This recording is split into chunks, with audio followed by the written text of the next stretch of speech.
الحمد لله الحمد لله وكفى وسلام على عباده الذين اصطفى أما بعد فأعوذ بالله من الشيطان الرجيم بسم الله الرحمن الرحيم هل يستوي الذين يعلمون والذين لا يعلمون صدق الله العظيم وقال النبي صلى الله عليه وسلم الجهاد ماز إلى يوم القيامة أو كما قال عليه الصلاة والسلام الحمد لله সমস্ত প্রশংসা সেই মহান রব্বুল আলামিনের প্রতি, যিনি এই পরাধীন ভারতকে অত্যাচারী জালেমদের হাত থেকে ছিনিয়ে নিয়ে আমাদের হাতে তুলে দিয়েছেন।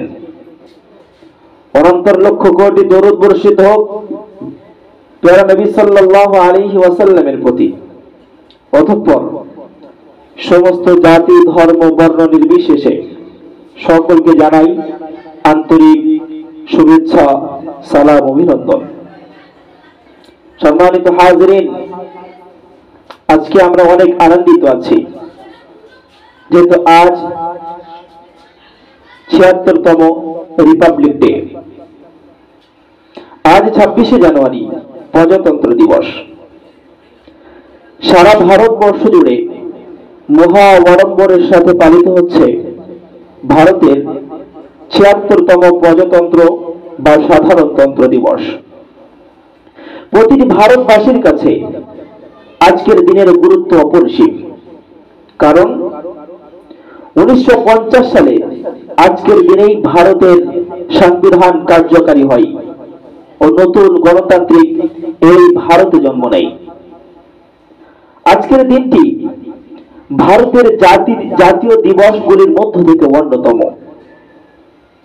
প্রায় ২০০ বছর এই ভারতবর্ষ পরাধীন থাকার পর হাজী ইমদাদুল্লাহ মুহাজির মক্কি, শাহ ওলিউল্লাহ মুহাদ্দিস দেহলভী, হাজী মাওলানা কাসিম নরওয়ান্দি রহমাতুল্লাহ আলাইহির নেতৃত্বে গান্ধীজি, নেতাজি নেহেরু, লালা রাজপথ রায়, গঙ্গাধর তিলক, বিপিন চন্দ্র পাল, সর্দার বল্লভভাই প্যাটেল আরো অনেক বিপ্লবীদের নেতৃত্বে ১৯৪৭ সালের ১৫ই আগস্ট আমাদের দেশ স্বাধীন হয়। স্বাধীনতার পরেও দেশের কোন নির্দিষ্ট আইন ছিল না, তাই ভারতের সংবিধান তৈরির জন্য ১৯৪৭ সালের ২৮শে আগস্ট থেকে একটি খসড়া কমিটি ১৬৬ বার সংসদের অধিবেশনে মিলিত হয়, যেখানে সাধারণ মানুষ অংশগ্রহণ করেছিলেন এবং যা প্রায় ২ বছর ১১ মাস এবং ১৮ দিন ধরে চলেছিল। এই কমিটির চেয়ারম্যান ছিলেন ডক্টর ভীমরাও আম্বেদকর। ১৯৪৭ সালের ৪ নভেম্বর তারিখে একটা খসড়া সংবিধান প্রস্তুত করে গণপরিষদে জমা করে। বহু বিতর্ক ও কিছু সংশোধনের পর ১৯৫০ সালের ২৪শে জানুয়ারি গণপরিষদে ৩০৮ জন সদস্য চূড়ান্ত সংবিধানের হাতে লেখা দুটি নথিতে স্বাক্ষর করেন এবং এর দুদিন পর ১৯৫০ সালের ২৬শে জানুয়ারি সারা দেশব্যাপী সাংবিধানিক আনুষ্ঠানিকভাবে কার্যকর করা হয়, ক্ষমতায় আসে। কিন্তু সম্মানিত শ্রোতৃবৃন্দু, একটা প্রশ্ন আছে যে বছরে ৩৬৫ দিন থাকার পরে এই ২৬শে জানুয়ারি দিনটিকে প্রজাতন্ত্র দিবস হিসাবে উদযাপন কেন করা হয়? আজ সেটাও একটু জেনে রাখা দরকার। ১৯৩০ সালের ২৬শে জানুয়ারি দিনটিকে তৎকালীন কংগ্রেস কমিটি দেশের স্বাধীনতা দিবস হিসাবে ধার্য করেছিলেন এবং তারপর থেকেই এই দিনটিকে পরবর্তী ১৭ বছর ধরে পূর্ণ স্বরাজ দিবস হিসাবে পালন করা হয়। কিন্তু স্বাধীনতা আসে ১৫ই আগস্ট, তাই ২৬শে জানুয়ারি দিনটিকে স্মরণীয় করে পালন করা হয় পরাধীন ভারতবর্ষ থেকে আধুনিক গণতন্ত্রে রূপান্তরিত হওয়ার দিন, অর্থাৎ প্রজাতন্ত্র দিবস হিসাবে। বন্ধুগণ, ভারতীয় সাংবিধানিক অনুযায়ী ভারতীয় সংবিধান অনুযায়ী ভারতবর্ষ একটি সার্বভৌম সমাজতান্ত্রিক প্রজাতান্ত্রিক ধর্ম নিরপেক্ষ গণতান্ত্রিক সাধারণতন্ত্র দেশ। প্রজাতান্ত্রিক অর্থাৎ যেখানে প্রজার ক্ষমতায় সর্বোপরি, এক কথায় বলতে গেলে ভারতের শাসন ব্যবস্থা জনগণের দ্বারা নির্বাচিত সদস্য মণ্ডলী দ্বারা পরিচালিত হয়। তাই আমাদের দেশকে গণতন্ত্র বা প্রজাতন্ত্র বলে। আর সেই গণতান্ত্রিক নিয়ম মেনেই আমাদের দেশে ভোটের দ্বারা প্রধানমন্ত্রী নির্বাচিত করা হয়। সার্বভৌম অর্থাৎ আমাদের দেশের আভ্যন্তরীণ যে কোনো বিষয়ে আমরাই হস্তক্ষেপ করব। আমাদের দেশের আভ্যন্তরীণ যে কোনো বিষয়ে বাইরের কোনো দেশ হস্তক্ষেপ করতে পারবে না। ধর্মনিরপেক্ষ অর্থাৎ ভারতের সংবিধান কোন ধর্মের প্রতি পক্ষপাত করবে না, সব ধর্মের লোককেই সমান সম্মান দেওয়া হবে। গণতান্ত্রিক অর্থাৎ জনগণের দ্বারা নির্বাচিত সদস্য মণ্ডলীর দ্বারা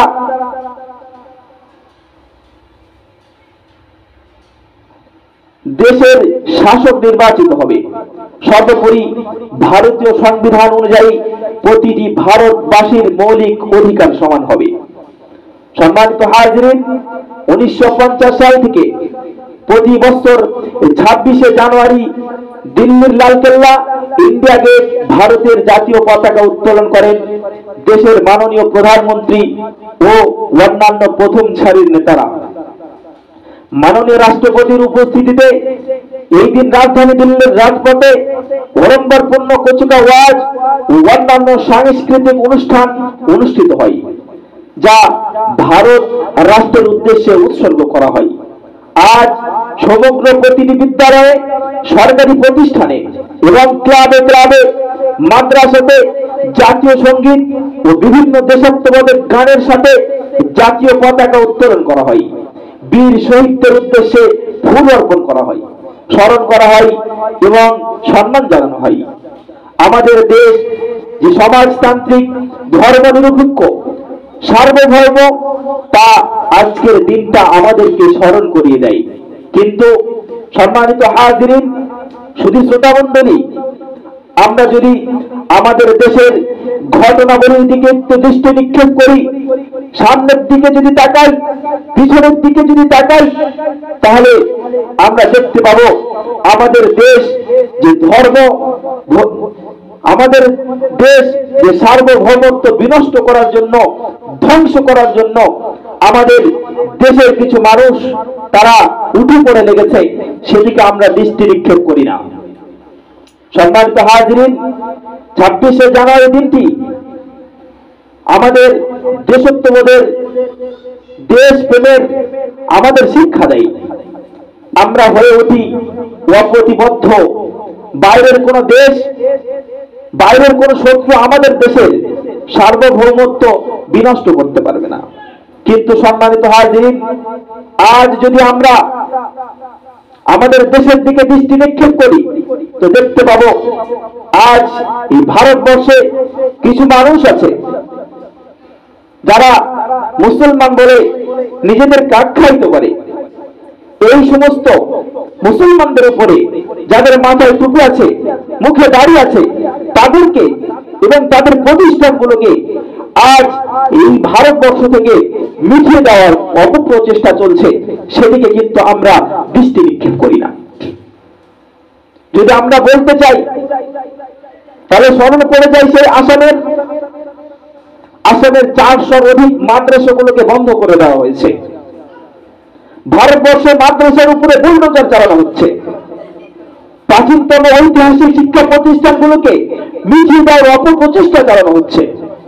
সম্মানিত হাজিরিন, আর আওয়াজ তুলছে মুসলমান, হিন্দু হ্যাঁ হাম, ওয়াতন হ্যাঁ হিন্দুস্তান হামারা। হিন্দুস্তান, এটা হিন্দুস্তানি, হিন্দুদের বাসস্থান, তোমরা এখান থেকে চলে অন্য কোথাও চলে যাও। সম্মানিত হাজিরিন, আওয়াজ তুলছে যে মাদ্রাসাতে কোরআন পড়া বন্ধ করো, না হলে মাদ্রাসাগুলোকে বন্ধ করে দাও। আবার কখনো আওয়াজ তুলছে, মুসলমান, তোমাদের মাদ্রাসাতে যেমন কোরআন পড়ানো হয়, আমাদের কিতাব শ্রীমদ ভাগবতকেও তোমাদের মাদ্রাসার সিলেবাসের মধ্যে দাখিল করাতে হবে। সম্মানিত হাজিরিন, আমি সেই সমস্ত বেঈমান বেহায়াদেরকে, নেমক হারামদেরকে উদ্দেশ্য করে বলতে চাই, শুনে রাখ, নেমক হারাম বেঈমান বেহায়া মাদ্রাসাতে যেমন কোরআন শরীফের তালিম দেওয়া হয়, শিক্ষা দেওয়া হয়, ঠিক তেমনি ভাবে আমরা মুসলমান সমাজ সেই কোরআনের অর্ডারে আমরা নিজেদের জীবনকে বাস্তবায়িত করি। তোরা শুনে রাখ, তোদের কি শ্রীমদ ভাগবতকে যদি মাদ্রাসার মধ্যে দাখিল করানো হয়, অ্যাড করানো হয়, তাহলে তোদেরকে ওই মাদ্রাসার সিলেবাসের মধ্যে ওই শ্রীমদ ভাগবতের ওই মন্ত্রের উপরে তোদেরকে আমল করতে হবে, যেখানে বলা হয়েছে অহিংসা সাহিত্যা যা করো দস্তায়েরা, শান্তি না পাই শুনেন দেওয়া, বুলেশ বালু লুপ দেন হীরা যা পোলা। অর্থাৎ দেশ এবং দেশের মানুষের প্রতি ভালোবাসা রাখতে হবে, কারোর উপরে কোনো জুলুম জিয়াদতি করা যাবে না। সম্মানিত হাজিরিন, যেমন ভাবে গ্রন্থ মুকুটের মধ্যে আল্লাহ পাক জানিয়েছেন আকিমুস সালাহ, বারংবার জানিয়েছেন আকিমুস সালাহ, তোমরা নামাজ আদায় করো, ঠিক তেমনি ভাবে তোমাদের শ্রীমদ ভাগবতের ওই মন্ত্রের উপরে তোমাদেরকে আমল করতে হবে, যেখানে বলা হয়েছে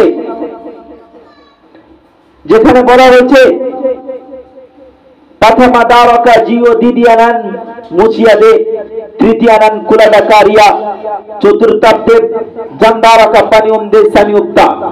সম্মানিত হাজিরিন, ওই সমস্ত নেমক হারামদেরকে বলতে চাই, যেমন ভাবে আল্লাহ পাক পবিত্র গ্রন্থরাজের মধ্যে মা বোনদেরকে পর্দার সাথে চলাফেরা করতে বলেছেন। পবিত্র গ্রন্থ মুকুটের মধ্যে আল্লাহ পাক ঘোষণা করেছেন ওয়াকরনা ফি বুয়ুতিকুন্না ওয়ালা তাবাররাজনা তাবাররুজাল জাহিলিয়াতিল উলা। ঠিক তেমনি ভাবে তোমাদের ওই শ্রীমদ ভাগবতের ওই মন্ত্রের উপরে আমল করতে হবে, যেখানে বলা হয়েছে আবে ফাশস্তানো পরিসন্তানম তাদিক হর মতে কৌশল পাকো। যদি তোমরা ওয়াদা করো যে তোমরা শ্রীমদ ভাগবতের ওই মন্ত্রের উপর আমল করবে, তো ঠিক আছে, চলে এসো। আর যদি তা না হয়, শুধু দাড়িওয়ালা টুপিওয়ালাদের উদ্দেশ্য করে তোমরা যদি শত্রুতা পোষণ করতে চাও, তাহলে শুনে রেখে দাও হুকুমতের লোকেরা, শুনে রেখে দাও মাননীয় প্রধানমন্ত্রী, শুনে রেখে দাও যারা এই দেশের প্রথম সারির লোকেরা আছো, এই দেশ যখন 1947 সালে 15 আগস্ট স্বাধীন হয়, স্বাধীনতা কিন্তু এমনি এমনি আসেনি। এই মুসলিম সমাজ, উলামা সমাজ যদি ভারতবর্ষের স্বাধীনতার পিছনে রক্ত না ঝরাতেন, তাহলে এই ভারতবর্ষের স্বাধীনতা আরো 100 বছর পিছিয়ে যেত। 1900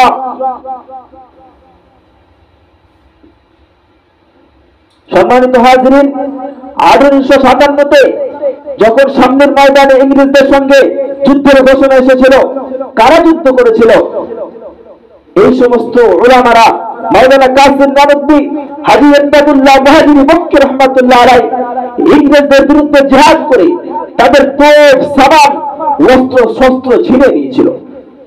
এই উলামারা, যাদের অবদান যদি ভারত স্বাধীনতা সংগ্রামে যাদের অবদান যদি বয়ান করা হয়, তাহলে ঘন্টাকে ঘন্টা পার হয়ে যাবে, কিন্তু ওই ভারতের উলামাদের ভারত স্বাধীনতা সংগ্রামের অবদান বলে শেষ করা যাবে না।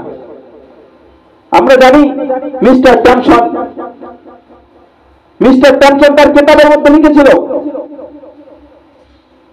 যে দিল্লির চাঁদনি চক থেকে নিয়ে পাকিস্তানের খয়বর করাচি পর্যন্ত একটা সড়ক চলে গেছে। ওই সড়কের ডাইনে বামে যতগুলো বৃক্ষ ছিল, কোন গাছের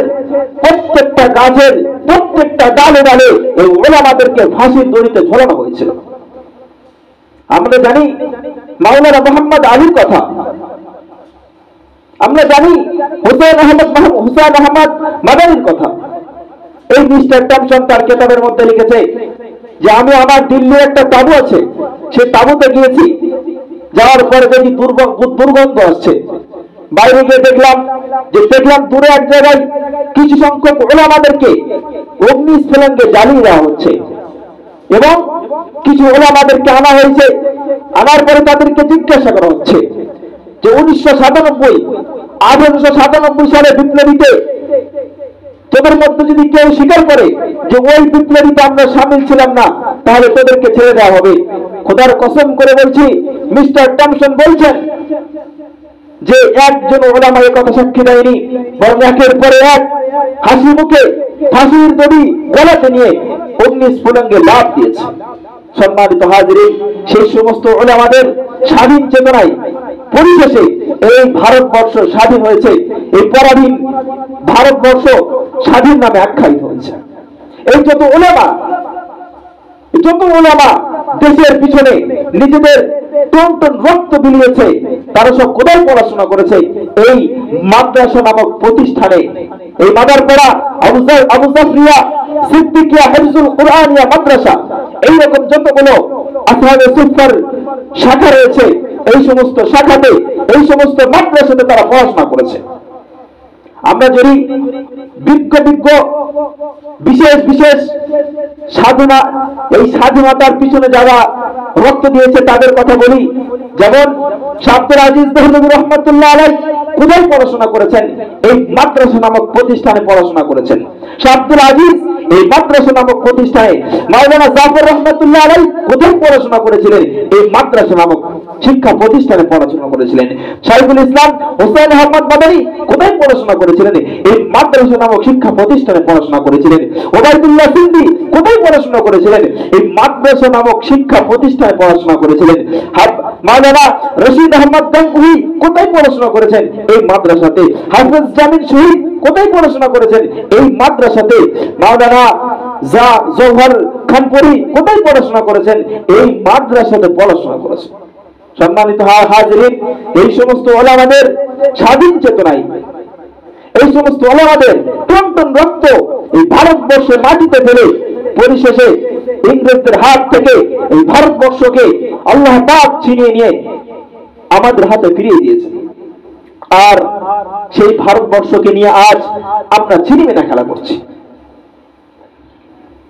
মাদ্রাসাগুলোকে, মাসাজিদগুলোকে মিটিয়ে দেওয়ার অপপ্রচেষ্টা চালাচ্ছি।